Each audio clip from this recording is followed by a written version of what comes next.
मान लीजिए आप सुबह उठते हैं, अपना फ़ोन चेक करते हैं और पाते हैं कि आपको एक वॉइसमेल आई है किसी आईआरएस के नाम से। वे आपसे कहते हैं कि आपने अपना टैक्स पे नहीं किया है। अगर गिरफ्तार होना नहीं चाहते तो इस नंबर पर फ़ोन करें। जाहिर सी बात है, आप घबरा कर फ़ोन डायल करेंगे। सामने से कोई आईआरएस का एजेंट बात कर रहा होगा और आपसे कहेगा कि आप टैक्स डिफ़ॉल्टर है और आप इसके लिए जेल भी जा सकते हैं। अगर ये सब नहीं चाहते तो जल्द से जल्द टैक्स पे करना पड़ेगा।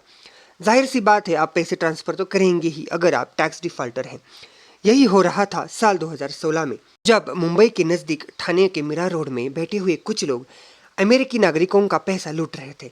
उन्होंने अमेरिका के लोगों से 300 मिलियन यूएस डॉलर्स लूटे थे। आप कहेंगे 5 साल पुरानी बात अब क्यों? वीडियो को अंत तक देखो, जान जाओगे। डीप विदिन में आपका स्वागत है। मेरा नाम है प्रतीक और बात करेंगे एकदम सटीक। अक्टूबर 5, 2016 जब पुलिस ने मीरा रोड पर स्थित एक कॉल सेंटर पर रेड की, तब इस स्कैम का पता चला।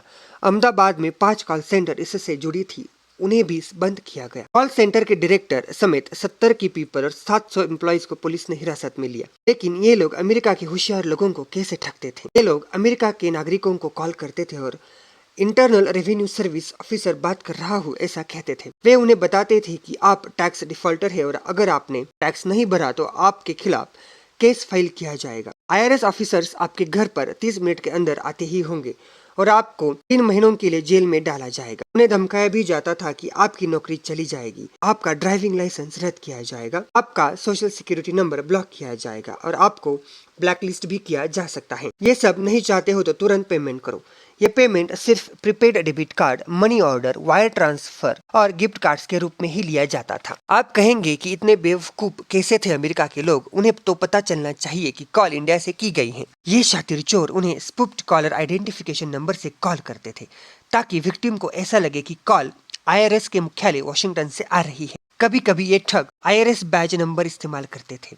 दिसंबर 2015 तक करीब 9 लाख अमेरिकी लोगों को इन ठगों ने ठगने की कोशिश की। वे हर दिन 100 कॉल्स करते और दिन का 1.5 करोड़ तक कमाई करते। इन कॉल सेंटरों में 3 पदानुक्रम होते थे: the dialers, the closers and the managers.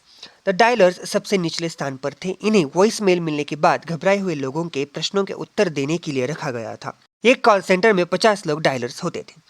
इन्हें क्या बोलना है उसकी स्क्रिप्ट दी जाती थी। अगर कॉलर नेगोशिएशन के लिए तैयार है तो उसकी कॉल द क्लोजर्स को ट्रांसफर की जाती थी। 12 क्लोजर्स एक कॉल सेंटर में होते थे। क्लोजर्स डील क्लोज करते थे और पैसे कैसे लेते हैं विक्टिम्स को बताते। ये आमतौर पर गिफ्ट कार्ड के रूप में ही पैसे लेते थे। ये विक्टिम को गिफ्ट कार्ड खरीदने को बोलते थे और उसका नंबर पूछते थे। कोड कॉपी पेस्ट करने के बाद कोड मैनेजर को दिया जाता था और मनी ट्रांसफर कर ली जाती थी।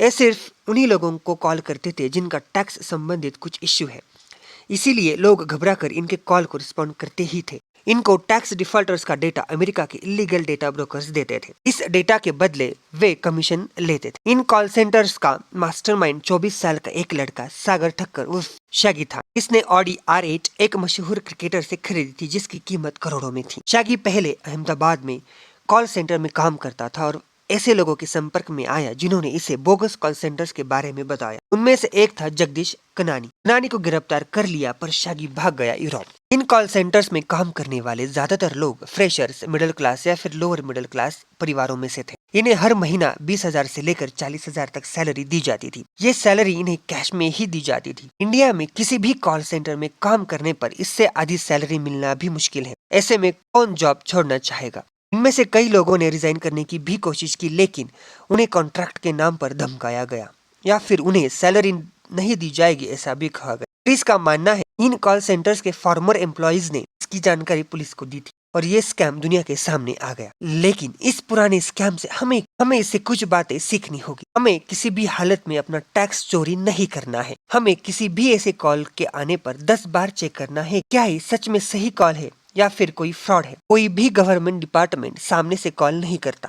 पैसों की लालच में आकर ऐसी जगह काम ना करे। किसी भी चीज पर भरोसा करने से पहले 10 बार सोचो।